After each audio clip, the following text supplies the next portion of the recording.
बघा, आपण आधीच्या व्हिडिओमध्ये टूल पोस्ट असेंब्लीचे 2 पार्ट ड्रॉ केले होते. पहिला होता टूल होल्डर आणि दुसरा बेस प्लेट. ते दोन्ही पण पार्ट आपण इथं ड्रॉ केलेले आहे. बघा, बेस प्लेट आणि टूल होल्डर. तर आपण आता रिमेनिंग पार्ट ड्रॉ करणार आहे. तर तिसरा पार्ट आहे स्टड. तर आपण स्टड आता ड्रॉ करू. न्यू फाईल, इथं नाव द्यायचं स्टड.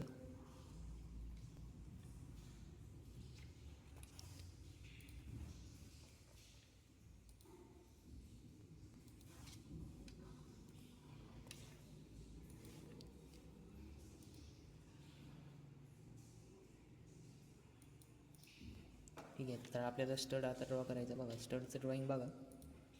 तर स्टडचं इथं ड्रॉईंग दिलेलं आहे 3 नंबरचं पार्ट. M25 म्हणजे काय, metric thread, 25 mm major diameter, length दिलेली आहे 60 आणि इथं स्पेरिकल दिलेलं आहे. बघा, तर आपण आता ड्रॉ करू. तर जो स्टड जो आहे आपण तो रिव्हॉल्व कमांडने ड्रॉ करणार आहे. तर आपण त्याचं सेक्शन व्ह्यू ड्रॉ करू. सेक्शन व्ह्यूमध्ये बघा, इथून हे किती आहे, 25 निम्म 12.5. त्याच्यानंतर बघा, इथून या डायरेक्शनमध्ये 160ची लाईन ड्रॉ करायची.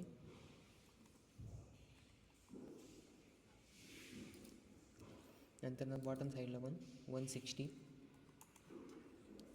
ठीक आहे. आता बघा, इथं आपल्याला 3 mm लाईन ड्रॉ करायची आणि इथं जायचं, आर्क घ्यायचा. आर्कची रेडियस द्यायची 25 किंवा ठीक आहे ना, 25 देऊ.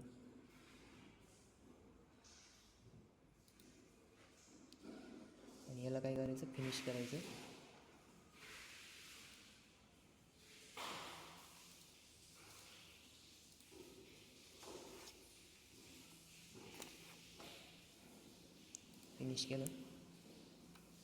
फिनिश केल्यानंतर रिव्हॉल्व कमांड यूज करायची आणि हाच वेक्टर सिलेक्ट करायचा. मग असा स्टड आपला क्रिएट झाला. आता याला आपण थ्रेड देणार. थ्रेड द्यायच्या आधी इथे एक डॅटम प्लेन घ्यायचं.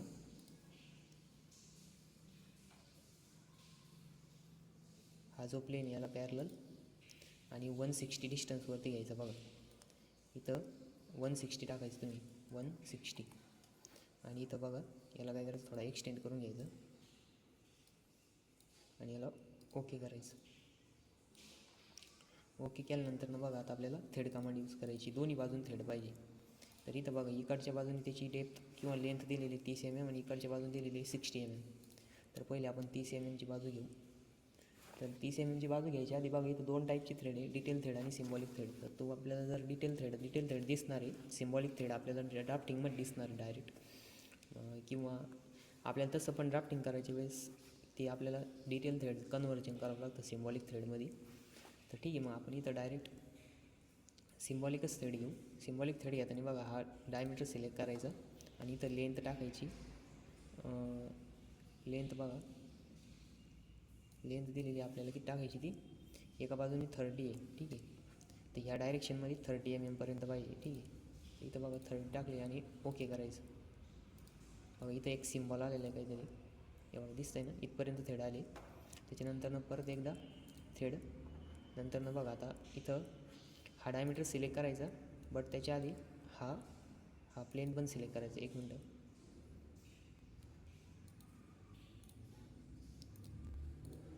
थ्रेडच्या आधी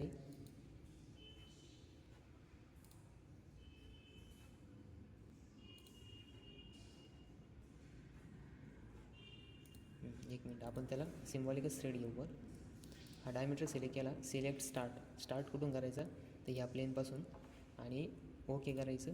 आणि इथं टाकायचं बघा, लेंथ 60 टाकायची. किती, 60. ठीक आहे.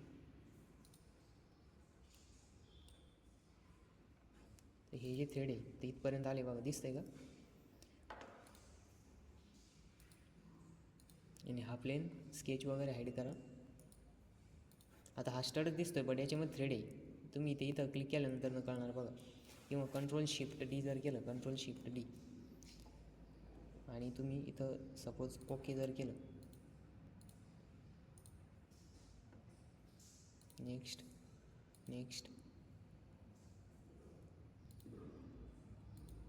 ठीक आहे.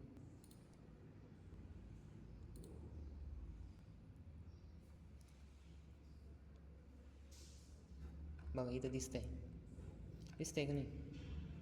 म्हणजे काय आहे की जसं इथं दिसतंय सेम तसंच तिथं दिसतंय, म्हणजे ते सिम्बॉलिक थ्रेड असतं पण ते दिसत नाही.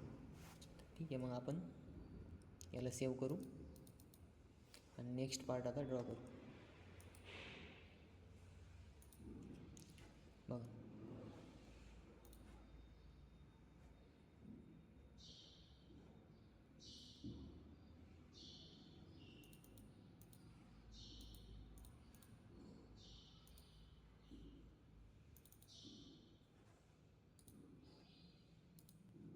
इथं मॉडेलिंग इन्व्हायरमेंटमध्ये येऊन जायचं. तोपर्यंत त्या कमांड ॲक्टिवेट नव्हता, आपण ड्राफ्टिंग इन्व्हायरमेंटमध्ये गेलो ना त्याच्यामुळे. ठीक आहे, आपण हा स्टड ड्रॉ केला. आता नेक्स्ट पार्ट बघा,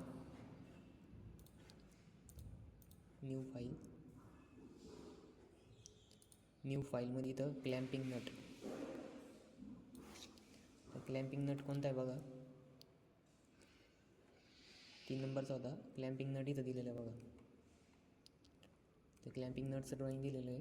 तर आपण आता क्लॅम्पिंग नट ड्रॉ करू. क्लॅम्पिंग नट पण सर्क्युलर आहे, म्हणजेच सिलेंड्रिकल शेपसारखं आहे. तर आपण त्याला काय करणार आहे, एक सेक्शन व्ह्यू ड्रॉ करणार. सेक्शन व्ह्यू ड्रॉ केल्यानंतर मग आपण त्याला रिव्हॉल्व करून ड्रॉ करू. ठीक आहे, इथं नाव द्या क्लॅम्पिंग नट आणि ओके करा. तर इथं स्केच आपण हा प्लेन सिलेक्ट करू आणि बघा आता ड्रॉइंग ऑब्झर्व करा. तर ड्रॉइंगमध्ये बघा 46 mm ची लाईन आहे, म्हणजे टोटल हाईट 46 mm आहे. इथं इंटरनल डायमीटर 25 आहे, त्याला थ्रेड पण आहे. तर मग काय करायचं, 12.5 mm वरती लाईन स्टार्ट करायची 46 mm पर्यंत. 46. ठीक आहे, हे याच्यावरती पाहिजे. त्याच्यानंतर हे किती आहे 12.5. हाफ सेक्शन ड्रॉ करणार आहे आपण. नंतर ना बघा हा डायमीटर दिलेला आहे 46. इथून इथपर्यंत एक लाईन ड्रॉ करायची.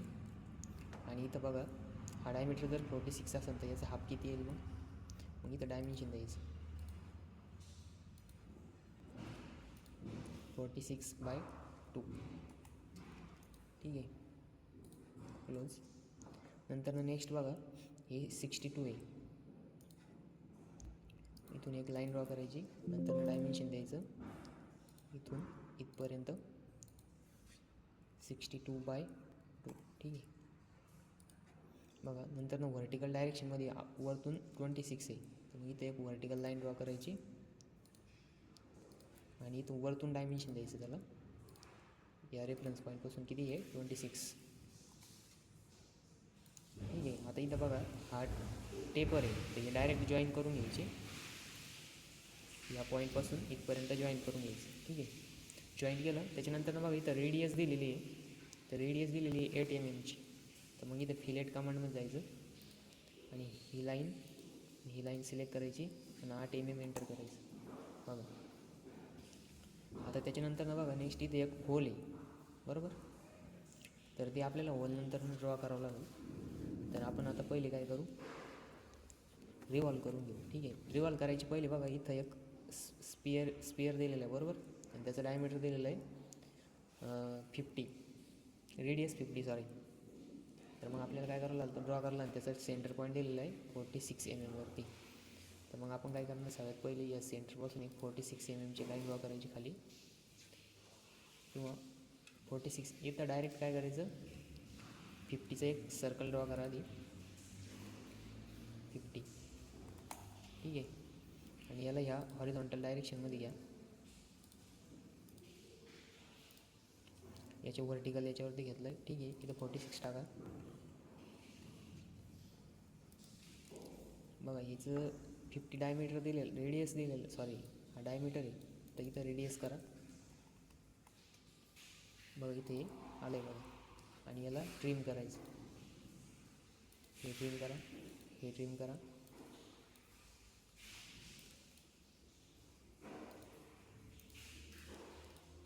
ठीक आहे, आणि हे पण ट्रिम करून टाकायचं.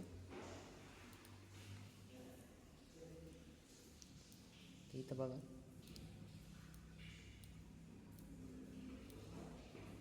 याला फिनिश करायचं. फिनिश केल्यानंतर याला रिव्हॉल्व करायचं.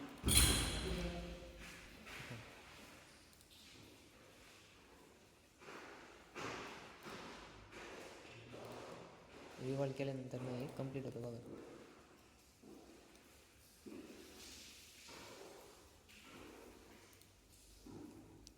त्याच्यानंतर ना इथं त्याचा इंटरनल थ्रेड आहे,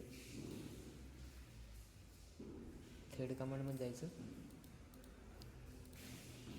आणि थ्रेडमध्ये बघा इथं 1 मिनिट मेजर डायमीटर 26 आलेलं आहे. आपलं थोडंसं ड्रॉईंग चुकलेलं आहे. इथं बघा हे 12.5 बरोबर आहे.